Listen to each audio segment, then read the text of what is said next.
Everyone, I am Jyoti Chauhan. So let's start. Question number 5 में आपको पूछा गया है write in tabular form. Tabular form कौन सी होती है? Roster method.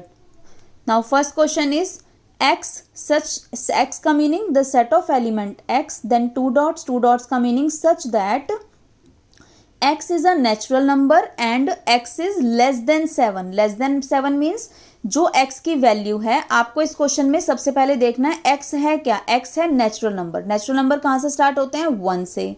और x कहाँ तक है? Less than 7. लेस देन 7 मतलब 7 से छोटे. तो हम रोस्टर फॉर्म में कहाँ से शुरू करेंगे? नेचुरल नंबर 1 से स्टार्ट होते हैं. तो 1 से शुरू किया, 1 2 3 4 5 6. 6 पर स्टॉप हो गए क्योंकि उसने लेस देन 7 कहा है. तो 7 को हम इंक्लूड नहीं करेंगे. तो 6 तक. तो ये आपके रोस्टर फॉर्म आ गई. Okay. Now next part is the set of element x such that x belongs to w. w means whole number and x is less than equals to. ये लेस देन का sign है और ये नीचे जो लगा है सिंबल ये equals to. x is less than equals to 5. इसका मतलब क्या है कि जो भी एलिमेंट्स हैं वो स्मॉल x रिप्रेजेंट करता है. ये सारे एलिमेंट्स आपके होल नंबर हैं. होल नंबर कहाँ से स्टार्ट होते हैं? 0 से. और कहाँ तक लिखना है? x की वैल्यू जो है वो लेस देन इक्वल्स टू 5 है. 5 से 5 के इक्वल और 5 से छोटे छोटे जितने भी होल नंबर हैं आपको वो लिखने हैं. तो 0 से स्टार्ट करेंगे और 5 तक हम लिख देंगे. 0 1 2 3 4 5 कॉमा लगाएंगे, देन कर्ली ब्रैकेट से क्लोज कर देंगे. Next, the set of element x such that x is a month of a year having less than 31 days. हमें यहाँ पर रोस्टर फॉर्म में या टेबुलर फॉर्म में हमें यहाँ पर उन मंथ के नेम लिखने हैं जिनमें 31 डेज से कम डेज होते हैं. तो जनवरी में 31 होते हैं. देन फरवरी में 28 या 29 डेज होते हैं, इसलिए वो 31 से कम है, इसलिए उसका नाम आएगा. देन मार्च नहीं लिखेंगे क्योंकि 31 होता है. देन अप्रैल में 30 होते हैं. देन मई में 31, उसको नहीं लिखेंगे. देन जून में 30 होते हैं. देन जुलाई अगस्त दोनों में ही 31 होते हैं, उनको नहीं लिखेंगे. देन अक्टूबर नहीं लिखेंगे. देन नवंबर और दिसंबर नहीं लिखेंगे. तो ये आपके उन मंथ के नेम हैं जिनमें 31 डेज से कम डेज होते हैं. देन कर्ली ब्रैकेट से आप उसको क्लोज कर दीजिए. Next, x the set of element x such that x is a letter in the word circumference. ये तो आप लोगों को आता ही होगा, फिर भी समझा देती हूँ. सर्कमफ्रेंस वर्ड में जितने भी लेटर आते हैं उन सबको लिखना है. तो स्टार्ट करते हैं. सबसे पहले C लिखा, देन I लिखा, देन R लिखा, अगेन C दोबारा आ गया, हम पहले लिख चुके हैं, नहीं लिखेंगे. Then U, then M, then F, then E, then R आपका देखो पहले लिख चुके हो. अगेन E भी आप पहले लिख चुके हो. देन N आपने लिख दिया. देन C पहले ही आ चुका है. एंड E भी पहले आ चुका है. तो हम इनको लिखेंगे, इनके बीच में कॉमा लगाएंगे और कर्ली ब्रैकेट से क्लोज कर देंगे. Okay. Next, the set of element x such that x is a vowel in the word notation. Notation word में जितने भी वॉवल यूज हुए हैं हमें उनको लिखना है. तो कौन कौन से वॉवल यूज हुए हैं? सबसे पहले n हमारा वॉवल नहीं है. o हमारा वॉवल है, लिख दिया. t वॉवल नहीं है. a हमारा वॉवल है, लिख दिया. अगेन t वॉवल नहीं है. देन I हमारा वॉवल है, लिख दिया.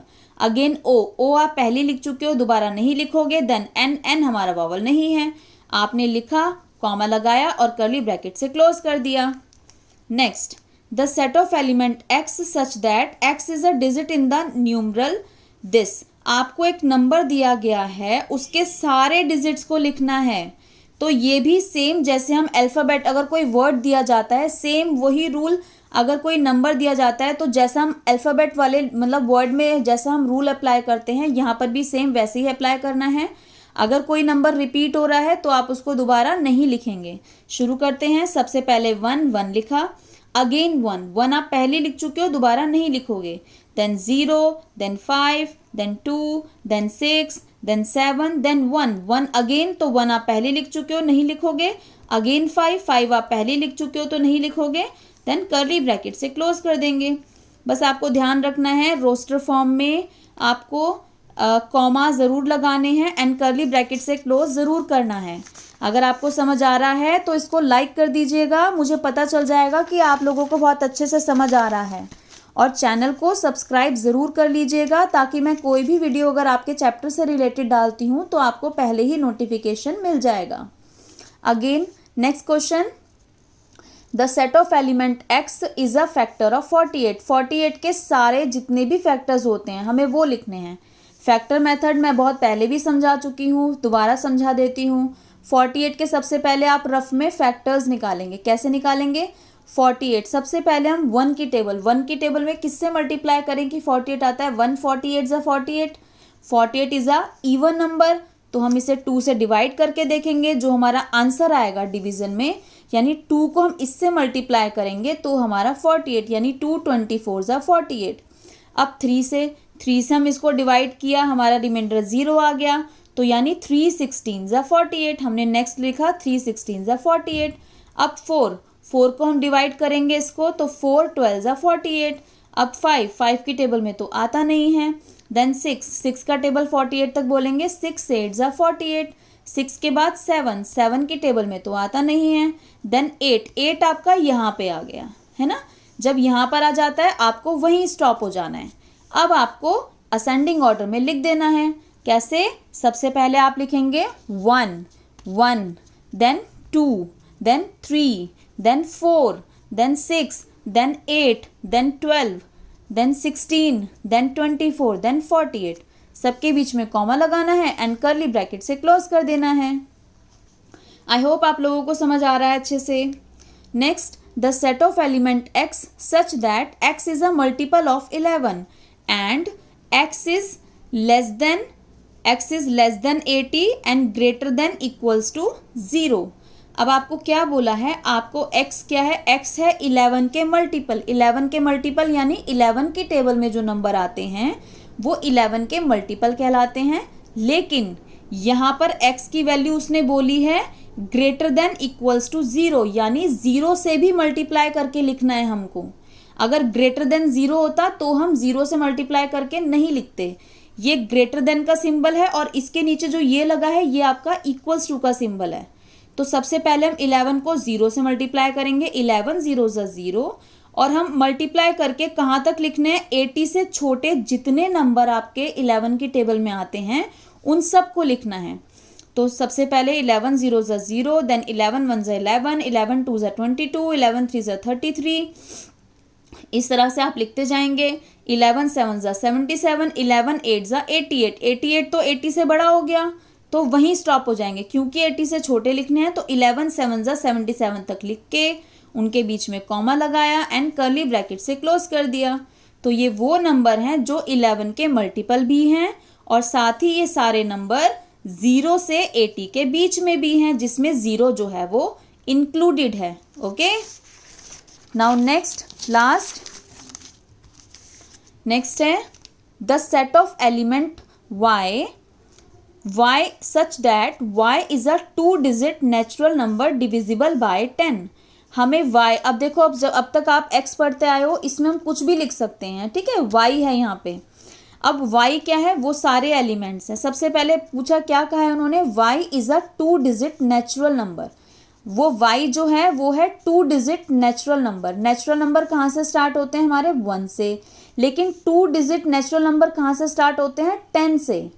10 से स्टार्ट होते हैं ना, क्योंकि 10 से पहले तो हमारा 9 आता है और 9 तो 1-digit नंबर है। तो 2-digit नेचुरल नंबर हमारे 10 से स्टार्ट होते हैं। तो हमें यहाँ पे उन 2-digit नेचुरल नंबर को लिखना है जो 10 से डिविजिबल हैं। तो 10 से कौन से नंबर डिविजिबल होंगे? जो 10 की टेबल में आएंगे। तो आपको सीधा 10 की टेबल वाले नंबर लिखने हैं, लेकिन वो सारे नंबर लिखने हैं जो केवल 2-digit में हो, ठीक है। अब 10 का टेबल स्टार्ट करते हैं। 10 10 2 ज़ा 20, 10 3 ज़ा 30, 10 4 ज़ा 40, 10 5 ज़ा 50, 10 6 ज़ा 60, 10 7 ज़ा 70, 10 8 ज़ा 80, 10 9 ज़ा 90, 10 10 ज़ा 100। 100 आपका 3-digit नंबर आ गया, तो वहीं स्टॉप हो जाना है, क्योंकि क्वेश्चन में सिर्फ 2-digit नंबर मांगे हैं, 2-digit नेचुरल नंबर। ओके, तो आपको 100 नहीं लिखना, आपको 90 तक लिखना है। आप इसको शॉर्ट में और कैसे लिख सकते हो? 10 20 30 3 डॉट्स, देन आपका लास्ट के 2 डिजिट लिख दो, 2 नंबर लिख दो और आप उसको कर्ली ब्रैकेट से क्लोज कर दो, 80 90, देन कर्ली ब्रैकेट से क्लोज कर दो। आई होप आप लोगों को समझ आ गया होगा। Thank you, bye bye.